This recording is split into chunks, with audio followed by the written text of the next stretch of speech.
Hello hi welcome to TG news vibe news. జనాభాలో 60% పైగా ఉన్న బీసీలకు గత కొన్ని దశాబ్దాలుగా రాజకీయంగా సరియైన ప్రాతినిధ్యం లభించట్లేదని బీసీలు ఎన్నో ఏళ్లుగా పోరాటం చేస్తున్నారు. అయితే గత ఎన్నికల్లో కాంగ్రెస్ పార్టీ ప్రభుత్వం కామారెడ్డిలో బీసీ డిక్లరేషన్ చేసింది. దాంట్లో బీసీలకి 42% రిజర్వేషన్ ఇస్తామని, కులగణన చేసి వర్గీకరణ చేస్తామని హామీ ఇచ్చింది. సో ఆ వర్గీకరణ ఎంతవరకు సాధ్యం, అది లీగల్ గా ఎంతవరకు నిలబడుతుంది, వర్గీకరణ చేసిన తర్వాత 42% రిజర్వేషన్ ఇచ్చిన తర్వాత బీసీలకు సరైన న్యాయం జరుగుతుందా, బీసీలో ఉన్న అన్ని కులాలకి సరైన ప్రాతినిధ్యం లభిస్తుందా, ఇలాంటి విషయాలు మనం తెలుసుకునేందుకు మనతో పాటు ప్రముఖ న్యాయవాది, సంచార జాతుల జాతీయ అధ్యక్షులు, సంచార జాతుల కోసం గత కొన్ని శతాబ్దాలుగా పోరాడుతున్న గుండ్లపల్లి సత్యనారాయణ గారు మనతో ఉన్నారు. మరిన్ని విశేషాలు వారిని అడిగి తెలుసుకుందాం. సార్ నమస్తే. నమస్తే శ్రీధర్ గారు. సార్, కాంగ్రెస్ పార్టీ కామారెడ్డిలో బీసీ డిక్లరేషన్ ప్రకటించింది సార్, దానిపై మీ అభిప్రాయం ఏంటి? నిజంగా అప్పుడు కాంగ్రెస్ పార్టీ ఏదైతే కామారెడ్డిలో బీసీ డిక్లరేషన్ అనౌన్స్ చేసిందో చాలా మంది, అంటే ఆల్మోస్ట్ అప్పుడు ఎలక్షన్ కాబట్టి కాంగ్రెస్ పార్టీ అమలు చేస్తుందో చేయదో ఉట్టి మాటలే అని చాలామంది అనుకున్నారు. కానీ ప్రభుత్వం ఏర్పడిన తర్వాత కాంగ్రెస్ పార్టీ వారి చిత్తశుద్ధిని చూయించుకుంటూ ఆ అడుగులు ముందుకేయడం నిజంగా అన్ని బీసీ కుల సంఘాలు కానీ బీసీ నాయకులు కానీ చాలా ఆనందపడ్డారు. Okay sir. సో నిరంజన్ గారి ఆధ్వర్యంలో ఒక బీసీ కమిషన్ ఉండగా మరో కమిటీ వేయాల్సిన అవసరం ఏమొచ్చింది ప్రభుత్వానికి? అంటే గతంలో మనం చూసుకుంటే సుప్రీంకోర్టులో, హైకోర్టులో ఇప్పటికే కొన్ని కేసులు అలాగే పెండింగ్ ఉన్నాయి, వివిధ రాష్ట్రాలకు సంబంధించినవి. ఓకే, ఈ కులగణన మీద కానీ రిజర్వేషన్ల మీద కానీ. కాబట్టి అలాంటి చిక్కులు లేకుండా ఉండాలంటే తప్పకుండా ఈ రిజర్వేషన్ మీద, బీసీ కులగణన మీద ఒక ప్రత్యేకమైన కమిషన్ వేయాలనేది రూల్ అది. కాబట్టి ప్రభుత్వము ఆ దిశగా చిత్తశుద్ధి ఉన్నది కాబట్టి వారు కుల సంఘాలు అడిగిన తర్వాత మరియు హైకోర్టు కూడా డైరెక్షన్ ఇచ్చింది. కాబట్టి వాళ్ళు కూడా వారి యొక్క చిత్తశుద్ధిని చాటుకోవడానికి ఒక కమిషన్ వేసి ఆ కమిషన్ ద్వారానే వాళ్ళు డెడికేషన్ కమిషన్ ద్వారా వాళ్ళు రిజర్వేషన్ల మీద ప్రజాభిప్రాయం తీసుకోవడం జరిగింది. అయితే కాంగ్రెస్ పార్టీ 42% ఇస్తామని చెప్పేసి బీసీ డిక్లరేషన్ లో ప్రకటించింది సార్. అది ఎంతవరకు సాధ్యం అవుతుంది? రాజ్యాంగ పరంగా దానికి రావాల్సిన సవాళ్ళు ఏంటి, అది ఎంతవరకు సాధ్యపడుతుంది? ఇప్పుడు నిజంగానే 42% ఏదైతే రిజర్వేషన్ బీసీలకు ఇస్తా ఉన్నారో దాంట్లో మళ్ళీ లంసం కాకుండా ఏదైతే ఇప్పుడు బీసీ వర్గీకరణ ఉందో, ఏబిసిడి ఎలాగో వర్గీకరణ ఉంది కాబట్టి ఆ దిశగానే ఈ రిజర్వేషన్ 42% రిజర్వేషన్ కూడా ఇచ్చినట్లయితే అట్టడుగున ఉన్నటువంటి కులాలకు కూడా రాజకీయంగా అవకాశం దొరికినట్లవుతుంది. లేకుంటే మళ్ళీ బీసీలో ఉన్న 4-5 ధనిక కులాలు కావచ్చు, జనసంఖ్య ఎక్కువ ఉన్న కులాలు కావచ్చు, వాళ్ళే మళ్ళీ రాజకీయంగా అవకాశాలు దొరుకుతాయి తప్ప నిజానికి అల్పసంఖ్యాకులుగా ఉన్న వాళ్ళు కావచ్చు. ఇప్పుడు ఫర్ సపోజ్ మీరు బీసీఏ తీసుకున్నట్లయితే బీసీఏలో ఉన్నటువంటి విముక్త సంచార, అర్ధ సంచార జాతులు ఏవైతే ఉన్నాయో ఈ రోజు కూడా అసెంబ్లీ అసలు ఎక్కడుందో వాళ్ళకి తెలియదు. అసెంబ్లీలో ఎమ్మెల్యే సీటు కాదు కదా, అసెంబ్లీ గేటు కూడా వాళ్ళు తాకిన దాఖలాలు లేవు. ఈ రోజు కూడా సంచార జాతులలో ఒక ఎంపీ గాని, ఎమ్మెల్యే గాని, అట్లీస్ట్ అంతెందుకండి ఒక సర్పంచ్, ఒక ఎంపీటీసీ కూడా లేని కులాలు ఉన్నాయి. సో వారికి కూడా రాజకీయంగా అవకాశం కలగాలి. వారు కూడా బీసీలలో ఒక భాగమే. వారు కూడా రావాలంటే ఖచ్చితంగా బీసీ వర్గీకరణ అయినట్లయితే కొంతవరకైనా వాళ్ళకు రాజకీయంగా అవకాశం దొరుకుతుంది. కాబట్టి ఇప్పుడు ఈ 42% ఏదైతే బీసీ డిక్లరేషన్ ఏదైతే రాహుల్ గాంధీ గారు చేశారో ఆయన నిర్ణయం ఒకటే, అట్టడుగున ఉన్న వారికి కూడా రాజకీయ అవకాశం ఉండాలి, రాజకీయ చైతన్యం రావాలని. ఆయన కన్న కళలు మరి సాకారం కావాలంటే ఖచ్చితంగా బీసీ వర్గీకరణ అయినట్లయితే మరి ఎవరికి అయితే రాజకీయ అవకాశం, అంటే అట్టడుగున ఉన్న వారికి అవకాశం దొరుకుతుందో అప్పుడే వారి యొక్క ఆశయం ఫలించినట్టు అవుతుంది. కాబట్టి మేమనుకునేది ఏంటంటే ఖచ్చితంగా ఈ ప్రభుత్వం వర్గీకరణ చేస్తుంది, ఒకవేళ రిజర్వేషన్ ఇచ్చినట్లయితే చేస్తుందనే ఒక నమ్మకం అయితే మరి సంచార జాతులలో గాఢంగా ఉన్నదని చెప్పొచ్చు శ్రీధర్ గారు. ఓకే, అదే మీరు ఇప్పుడు ఇందాక చెప్పారు కొన్ని కులాలు ఇప్పటి వరకు రాజకీయంగా ఎదుగుతున్నాయి, మిగతా సంచార జాతుల వాళ్ళకి అవకాశం రావట్లేదు. సో ఆల్రెడీ వర్గీకరణ అన్నది ఏబిసిడి వర్గీకరణ ఆల్రెడీ ఉంది, ఉన్నాక కూడా ఈ పరిస్థితి ఎందుకు వచ్చిందంట? అంటే ఇప్పుడు మీరు ఒకసారి గమనించండి, ఏ ఊర్లో తీసుకున్నా, ఏ మండలంలో తీసుకున్నా, ఏ కాన్స్టిట్యున్సీ వరకు తీసుకున్నా, ఇప్పటి వరకు కూడా అన్ని రాజకీయ పార్టీలు కుల బలం మీద, ధన బలం మీదనే వారికి సీట్లు ఇస్తా ఉన్నాయి. కానీ బీసీలలో నిజానికి వాడు ఇప్పుడు సంచార జాతులు ఏవైతే ఉన్నాయో వారు ఈ రోజు కూడా మీరు ఒకసారి గమనించినట్లయితే ఫుట్పాత్ల మీద చిన్న చిన్న వస్తువులు అమ్ముకుంటూ ఉంటారు. పొద్దుగా లేస్తే ఊర్లలో చిన్న చిన్న వస్తువులు అమ్ముకుంటా ఉంటారు. వారికి సీట్లు ఎవరిస్తారండి? ఓకే, ఎస్సీ ఎస్టీ ఎలాగైతే రిజర్వేషన్ ఉందో, రాజకీయంగా రిజర్వేషన్ ఉంది కాబట్టి వారికి ఖచ్చితంగా ఒక ఊరికి ఎస్సీ రిజర్వేషన్ వస్తే ఎస్సీ క్యాండిడేట్కే వాళ్ళు సీట్ ఇవ్వాల్సిన అవసరం ఉంది. అట్లాగే ఈ వర్గీకరణ జరిగినట్లయితే బీసీఏలో ఉన్న వారికి ఎన్నో కొన్ని సీట్లు వస్తే సంచార జాతుల ఉన్న వాళ్ళు ఎక్కడున్నా కానీ వారికి ఒక అవకాశం ఈ ప్రభుత్వాలు ఇచ్చినట్టు అవుతుంది. వారి కులాలకు కూడా రాజకీయ చైతన్యం తెచ్చిన వాళ్ళు అవుతారు. అంటే 42% ని ఏబిసిడిగా డివైడ్ చేయమన్నారు. అవును, ఆల్రెడీ డివైడెడ్. ఇప్పుడు ఆల్రెడీ మన దగ్గర తెలంగాణలో ఉమ్మడి ఆంధ్రప్రదేశ్ లో ఉన్నప్పుడు కావచ్చు, ఇప్పుడు కావచ్చు, అవి ఏబిసిడి ఏదైతే ఉందో అది ఆల్రెడీ అంత ముందుకు ఉన్న వర్గీకరణే. ఇలా కొత్తగా బీసీ రిజర్వేషన్ వర్గీకరించమనట్లేదు. జనరల్ గా ఇప్పటికి కూడా బీసీ ఏబిసిడిలో ఉన్నది. దాని ప్రకారంగా విద్య ఉద్యోగాలలో ఏ విధంగా అయితే రిజర్వేషన్స్ ఇస్తా ఉన్నారు, 27% ఏదైతే ఉందో, సో అదే దాని రేషియోనే ఏమంటా ఉన్నాం ఈ రోజు కూడా. ఓకే, సో అట్లా ఇచ్చినట్టయితే రాజకీయంగా వీరికి అవకాశం ఇచ్చిన వాళ్ళు అవుతారు. సరే, ఇప్పుడు చెప్తున్నారు కదా బీసీ వర్గీకరణ ఇది అనేసి, ఇది లీగల్ గా న్యాయపరంగా ఎలాంటి ఎలా నిలబడుతుంది? దానికి ఏమైనా చిక్కులు ఉన్నాయా? నాకు తెలిసినంత వరకు ఎప్పుడైతే డెడికేషన్ కమిషన్ వేసినారో అప్పుడే లీగల్ గా నిలబడేట్టు లెక్క. ఓకే, కాబట్టి ఖచ్చితంగా ప్రభుత్వము సుప్రీంకోర్టు గైడ్ లైన్స్ ప్రకారంగానే మరి గతంలో ఉన్న వేరే వేరే హైకోర్ట్స్ ఇచ్చిన జడ్జిమెంట్స్ కావచ్చు అన్ని క్రోడీకరించి చూసిన తర్వాతనే ఒక చిత్తశుద్ధితోటి కాంగ్రెస్ ప్రభుత్వం పోతా ఉంది. కాబట్టి అలాంటి చిక్కులేమి ఉండకపోవచ్చు అని నేను అనుకుంటా ఉన్నా. సరే, ఇప్పుడు చెప్తున్నారు కదా 42% రిజర్వేషన్ గురించి. దాంట్లో అది ఒకవేళ కులగణన జరిగి వర్గీకరణ జరిగితే అట్టడుగు స్థాయిలో ఉన్న ఏవైతే కులాలు ఉన్నాయో అందరికీ న్యాయం జరుగుతుందని మీరు అనుకుంటున్నారా? అది మార్పు వస్తుందని మీరు అనుకుంటున్నారా? షూర్, తప్పకుండా అండి. ఎందుకంటే ఇప్పుడు ఎప్పుడైతే అట్టడుగున ఉన్న వారికి ఫలాలు అందుతాయో తప్పకుండా న్యాయం జరిగినట్టే కదా. అది ఎలా అందుతుంది అంటే ఇప్పుడు ఇదే రిజర్వేషన్స్ ప్రకారంగానే.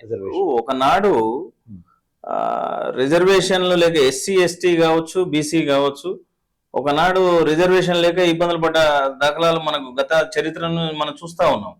ఇప్పుడు రిజర్వేషన్ ఉండబట్టే కొంతలో కొంత అయినా వాళ్ళకి రాజ్యాంగపరమైన హక్కులు రాజ్యాంగం ఇచ్చింది. కాబట్టి రాజ్యాంగం ఏదైతే ఎస్సీ ఎస్టీకి రాజ్యాంగపరమైన రిజర్వేషన్లు ఉన్నాయి. సో అవి ఉన్నందుకే ఈ రోజు ఆ కులాలు అభివృద్ధి చెందినాయి. ఆ కులాలలో రాజకీయ చైతన్యం పెరిగింది. సో అదే మేము కూడా అదే కోరుకుంటా ఉన్నాం. సంచార జాతర ఇక్కడ ఒక చిన్న పాయింట్ ఉంది సార్. ఎస్సీలో ఇప్పుడు ఆల్రెడీ మందకృష్ణ మాదిగ మాలలే ఎక్కువ చేస్తున్నారన్న ఒక కాన్సెప్ట్ తో వర్గీకరణ కావాలి, మాదికలకు అంత ప్రాతినిధ్యం దక్కట్లేదు, వాళ్ళకు తగిన అవకాశాలు రావట్లేదు అని చేస్తున్నారు. అలాంటి పరిస్థితి మరి బీసీలో కూడా ఉంది కదా. నిజానికి మీరు మంచి క్వశ్చన్ వేశారు. నిజానికి కూడా ఎస్సీలలో కూడా అట్టడుగున ఉన్న కులాలు ఉన్నాయి. ఎస్సీలలో కూడా మాదిగా మాల రెండే లేవు, చాలా కులాలు అట్టడుగున ఉన్న కులాలు ఉన్నాయి. మరి అవి ఇక్కడ అందులో కూడా సంచార జాతులు చాలా మంది ఉన్నారు. సంచార జాతులకు సంబంధించిన కులాలు ఎస్సీలో కూడా ఉన్నాయి, ఎస్టీలో కూడా ఉన్నాయి, బీసీలో కూడా ఉన్నాయి. కాకపోతే ఏంటంటే అదే నేను చెప్పేది ఏంటంటే ఆ ఎస్సీలో వర్గీకరణ చేసినట్టయితే తప్పకుండా అట్టడుగున ఉన్న కులాలకు కూడా తప్పకుండా అవకాశం వస్తుంది. అది ఆయన మందకృష్ణ మాదిగ గారి న్యాయమైన డిమాండ్ ఈరోజు నిజంగా కూడా సఫలీకృతం కాబోతా ఉన్నది. వారి యొక్క సుదీర్ఘ పోరాటానికి నిజంగా వారికి వందనాలు తెలియజేస్తా ఉన్నా ఈ సందర్భంగా. సరే సరే, ఇప్పుడు చెప్తున్నారు యాక్చువల్గా దీనికి సబ్జెక్ట్ సంబంధం లేకున్నా ఇప్పుడు మందకృష్ణ మాదిగ గారు కొట్లాడుతున్నారు ఎస్సీ వర్గీకరణ గురించి. అది సుప్రీంకోర్టు ఆల్రెడీ రాష్ట్రాలకి ఇచ్చేసింది. రాష్ట్రాలకు ఇచ్చిన తర్వాత కూడా దాదాపు 8 నెలలు కావస్తుంది. తెలంగాణ రాష్ట్రంలో ఎస్సీ వర్గీకరణ గురించి ఎలాంటి స్టెప్ ముందడు పడట్లేదు. సో అలాంటి సిచ్యువేషన్స్ లో మీరు బీసీ వర్గీకరణ ప్రభుత్వం చేస్తుందని మీరు నమ్ముతున్నారా? ఎస్, తప్పకుండా చేస్తుందండి. ఎందుకంటే మా యొక్క నాయకుడు మాట ఇచ్చి దానికి కట్టుబడే వ్యక్తి. ఒకసారి మాట ఇస్తే ఎన్ని అవాంతరాలు వచ్చినా వెనుకకు జరగని వ్యక్తి ఆయనే మా గౌరవ ముఖ్యమంత్రి రేవంత్ రెడ్డి గారు. సో ఆయన గతంలో కూడా మరి సంచార జాతులకు తప్పకుండా న్యాయం చేస్తా అన్నారు. కాబట్టి ఇప్పుడు కూడా మాకు ఆయన మీద పూర్తి విశ్వాసం ఉన్నది. ఆయనకు తోడుగా మరి ఆయనతో పాటుగా మా యొక్క శ్రీధర్ బాబు గారు, అదేవిధంగా పొన్నం ప్రభాకర్ గారు కూడా మినిస్టర్, వారు కూడా మాకు మాట ఇవ్వడం జరిగింది. తప్పకుండా మాకు న్యాయం జరుగుతుందని మేము భావిస్తా ఉన్నాం. ఇప్పుడు సంచార జాతుల గురించి మీరు చెప్పారు. గత ప్రభుత్వాలు కావచ్చు, గత పాలకులు కావచ్చు, కేంద్ర రాష్ట్ర ప్రభుత్వాలు సంచార జాతుల కోసం ఇప్పటివరకు ఏం చేశాయండి?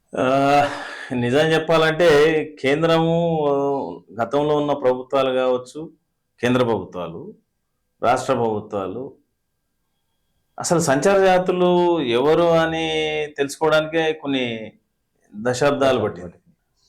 నిజం చెప్పాలంటే ఇది సుదీర్ఘంగా కొన్ని దశాబ్దాలుగా పోరాటం జరుగుతూ ఉన్నది. ఎక్కడ గుర్తింపు లేని దగ్గర నుండి ఈరోజు అన్ని ప్రభుత్వాలు, కేంద్రం కావచ్చు, రాష్ట్ర ప్రభుత్వాలు కావచ్చు, సంచార జాతులని గుర్తించే పరిస్థితికి వచ్చినాయి. మాకు ఏదో ఒకటి చేయాలనే ఆలోచనలో ప్రభుత్వాలు ఉన్నాయని నేను భావిస్తా ఉన్నా.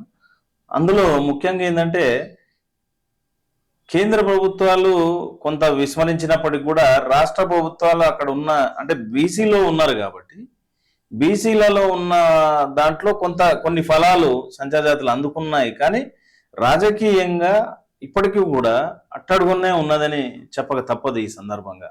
ఓకే, అందుకనే మేము కోరేది ఏంటంటే బీసీ ఇప్పుడు రాష్ట్ర ప్రభుత్వం ఏదైతే 42% ఇస్తా అనే రిజర్వేషన్ అంటా ఉందో దాంట్లో తప్పకుండా వర్గీకరణ చేసినట్టయితే రాజకీయంగా కూడా సంచార జాతుల బిడ్డలు ముందుకు వస్తారు, రాజకీయంగా ఎదగడానికి అవకాశం ఉంటుంది.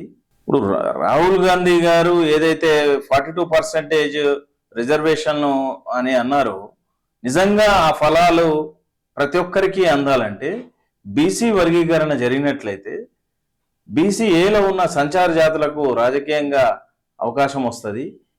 అప్పుడే ఆయన కన్న కలలు నిజమవుతాయని మేము భావిస్తా ఉన్నాం.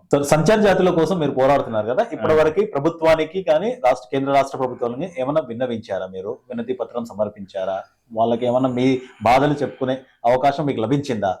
షూర్, అది నిజంగా కూడా గత ప్రభుత్వంలో అయితే మాకు మా ఏవైతే మా రిప్రజెంటేషన్స్ ఉన్నాయో అవి బుట్టదాఖలు అయినాయని చెప్పక తప్పదు. కనీసము అంటే మేము హరీష్ రావు గారి వరకు, అంటే ఇట్ ఈస్ ఫ్యాక్ట్, చెప్పండి. హరీష్ రావు గారి వరకు, కవిత గారి వరకు, చివరికి ఒక్కసారి కేటీఆర్ గారిని కలసినామే కానీ గడిచిన 10 సంవత్సరాల్లో ముఖ్యమంత్రి గారిని కలవాలి, మా బాధలు చెప్పుకోవాలని ఎన్నోసార్లు మేము ప్రయత్నం చేయడం జరిగింది. అయినప్పటికీ కూడా సరే మరి వారికి మా గొంతు చేరే మార్గాలు మాకు తెలియక, మమ్మల్ని పట్టించుకునే నాదుడు లేక, సరే ఆయన పెద్ద ఆయన దగ్గరికైనా పోతే మా యొక్క డిమాండ్స్ కావచ్చు, మా యొక్క హక్కులను వారు కాపాడతారు, మాకు న్యాయం జరుగుతుంది అనుకున్నాం. కానీ వారిని కలవడానికి కూడా మాకు అవకాశం దొరకలే. కాంగ్రెస్ ప్రభుత్వం ఏదైతే మొదలే వాళ్ళు మేనిఫెస్టోలో పెట్టడం జరిగింది, డిఎన్టీ కార్పొరేషన్ ఏర్పాటు చేస్తామని.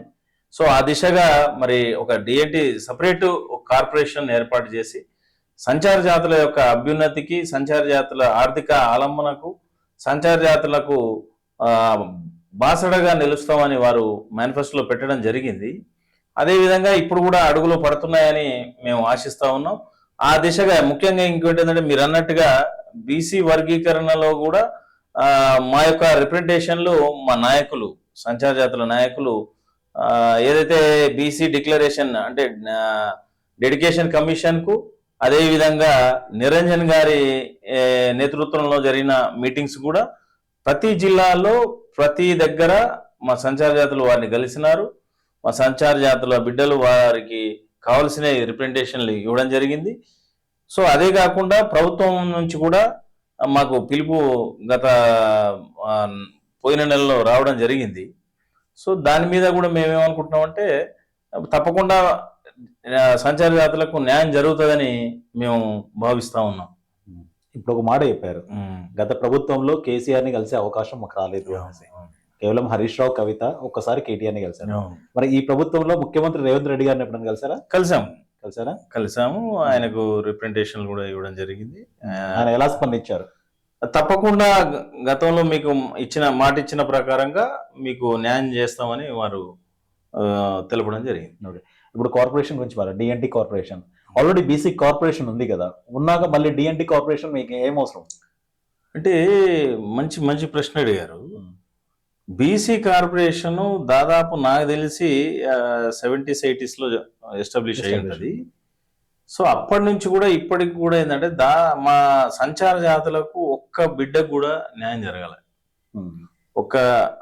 నేను అదే చెప్తా ఉన్నాను, ఏదైతే రిజర్వేషన్ లో అన్యాయం జరిగింది, 27-29% రిజర్వేషన్ ఏదైతే ఉందో బీసీలకు ఉందో, ఎక్కడ కూడా మీరు గమనించండి, మీరు లిస్ట్ తీసుకోండి, రికార్డ్ తీసుకోండి, సర్పంచ్లే కావచ్చు, ఎంపీటీసీలే కావచ్చు, జెడ్పీటీసీలే కావచ్చు, ఎమ్మెల్యేలే కావచ్చు, బీసీలలో బీసీఏలో ఉన్న సంచార జాతుల బిడ్డలు ఎంతమంది ఎమ్మెల్యేలు అయ్యారు, ఎంతమంది మరి సర్పంచ్లు అయ్యారు, ఈ రోజు వరకు కూడా లేరంటే మరి అసలు మేము ఆ దేశంలో ఉన్నామా, తెలంగాణలో ఉన్నామా, లేవా, వాళ్ళు లెక్కలోకి వస్తున్నారా లేదా అనేది ఒక సెకండ్ క్యాడర్ సిటిజన్ గా మేము జీవనం గడుపుతా ఉన్నాం. ఇంకెన్ని రోజులు ఇలా? మాకు కూడా అవకాశాలు రావాలి కదా. ఎన్ని రోజులు మేము ఆశించే వాళ్ళగా ఎందుకు ఉండాలి? ఇప్పుడు సంఖ్యాపరంగా బీసీలలో ఓకే, మేము బీసీలమే, కానీ మరి సంఖ్యాపరంగానే బీసీ కానీ అవకాశం వచ్చినప్పుడు మాకు రాకపోతే ఎట్లా? రావాలి కదా. అందుకనే మాకు సపరేట్ కార్పొరేషన్ కావాలంటా ఉన్నాం. దాదాపు 56 నుంచి 60 కులాలు తెలంగాణలో ఉన్నాయి సంచార జాతులు. 56 నుంచి 60 కులాలు ఉన్నాయి. వారికి ఈ రోజు వరకు కూడా అంటే ఆల్మోస్ట్ అందులో 90% పీపుల్, 90% జనాభా రోడ్ల మీదనే, ఫుట్పాత్ల మీదనే జీవనం సాగిస్తా ఉన్నారు. ఈ రోజులలో మీరు ఒకసారి గమనించండి శ్రీధర్ గారు, ప్రతి ఒక్కరికి కూడా కనీసం గుడిసెన్న ఉంటుంది, మన ఇంట్లో పిల్లలు చదువుకోవడానికి లైట్ అన్న ఉంటుంది. ఈ రోజు కూడా సంచార జాతులు గుడి దీపాలలో, ఫుట్పాత్లలో జీవితం గడుపుతా ఉన్నారు. మరి వారికి అంటే ఇప్పటికీ అలా గడుపుతున్నప్పుడు ప్రభుత్వాలు ఎలాంటి చర్యలు చేపట్టట్లేదండి? అదే ఇప్పుడు వాళ్ళకి ప్రభుత్వాలు చేపట్టాలంటే ఒక రేషన్ కార్డు ఉండాలి, ఒక ఓటర్ కార్డు ఉండాలి. ఈ రోజు ఈడ ఉంటే రేపు ఇంకో దగ్గర ఉండేటోనికి ఎవడు రేషన్ కార్డు ఇస్తాడు, ఎవడు ఆధార్ కార్డు ఇస్తాడు? మరి మీరు పోరాడుతున్నారు కదా. అదే కదా. ఇప్పుడు అందుకనే అంత ఎందుకండి, లాస్ట్ 2020 వరకు కూడా సుమారు 17 కులాలకు ఏ కులం పేరే గాని బీసీఏలో లేరు, బీసీలలో లేరు, ఎస్సీలలో లేరు, ఎస్టీలలో లేరు. వాళ్ళు అసలు ఎందులో లేని కులం సర్టిఫికేట్ ఇవ్వలేదు వాళ్ళకు. ఎంఆర్ఓ ఆఫీసు పోతే అసలు మీ కులం ఏ జాబితాలో లేదు, మీ కులం సర్టిఫికేట్ ఏమని ఇవ్వాలన్నారు. పిల్లల్ని చదివించుకోవాలనుకున్న కులాలు, అలాంటి కులాలను 2020లో మా యొక్క ఉద్యమం, మా నాయకుల ఉద్యమం అందరం కలిస్తే ఈరోజు వారిని బీసీఏలో కలుపుకునే అవకాశం మాకు వచ్చింది. 13 కులాలను కలిపారు. అట్లా అంటే కొన్ని సంవత్సరాల ఉద్యమం ద్వారానే వాళ్ళని కలుపుకోవాల్సి వచ్చింది. ఇప్పుడు కొంత చదువు మీద పిల్లలకు కూడా తల్లిదండ్రులకు చెప్తాను. ఇప్పుడు అక్షరాస్యత లేదు, తల్లిదండ్రి కష్టపడుతూ ఏ పూట కాపుట గడుస్తున్న పరిస్థితులలో వాళ్ళ పిల్లల్ని చదివించుకోవాలంటే ఎట్లా చదివించుకుంటారు? ఇప్పుడు ప్రతి పండుగకు సంచార జాతులు కావాలి. సంక్రాంతి వస్తే గంగిరెద్దులలో సంచార జాతులు. మీరు అక్కడక్కడ మీరు గమనిస్తూ ఉంటారు, మొండి బండోళ్ళు, వాళ్ళు ఒళ్ళు గౌనం చేసుకొని మొండి బండోళ్ళు. వాళ్ళకి ఎవడిస్తాడు సంచార జాతులకు? ఎవరు అది చేస్తారు? వారందరికీ న్యాయం జరగాలంటే రాజకీయ చైతన్యం రావాలి. రాజకీయ అవకాశం వస్తే అంతలో కొంత ఆ, ముందుకు పోయే అవకాశం ఉంటుంది. సో అందుకనే మేము బీసీ వర్గీకరణ కావాలని మేము కోరుతాము. సో ఇప్పుడు బీసీ వర్గీకరణ కావాలంటున్నారు కదా, దాని ఏకాభిప్రాయం కోసం మీరు బీసీలో ఉన్న కొన్ని కులాలు ఉన్నాయి కదా, ఆ 4-5 కులాలు ఏవైతే అగ్రస్థానంలో ఉన్నాయో వాళ్ళ కుల సంఘాలతో మీరు ఏమైనా సంప్రదింపులు జరిపారా?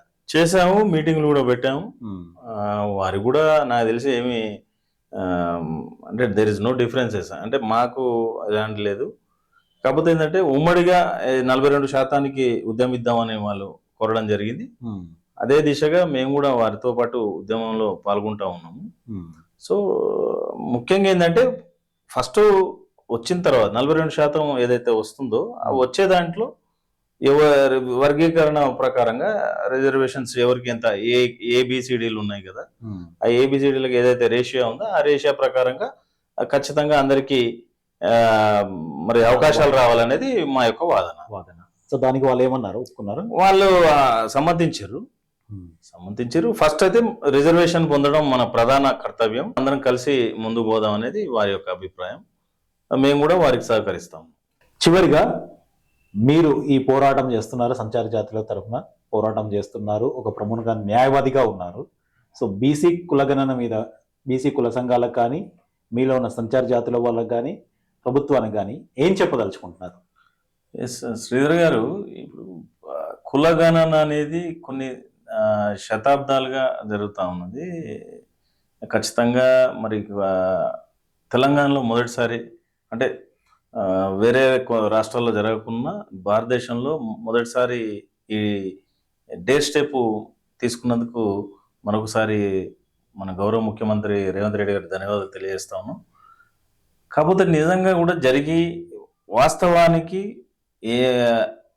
ఎవరికి ఎంత సంఖ్య వారికి అంత వాటా అనే దిశగా తప్పకుండా మాకు న్యాయం జరుగుతుందని మేము ఆశిస్తా ఉన్నాం.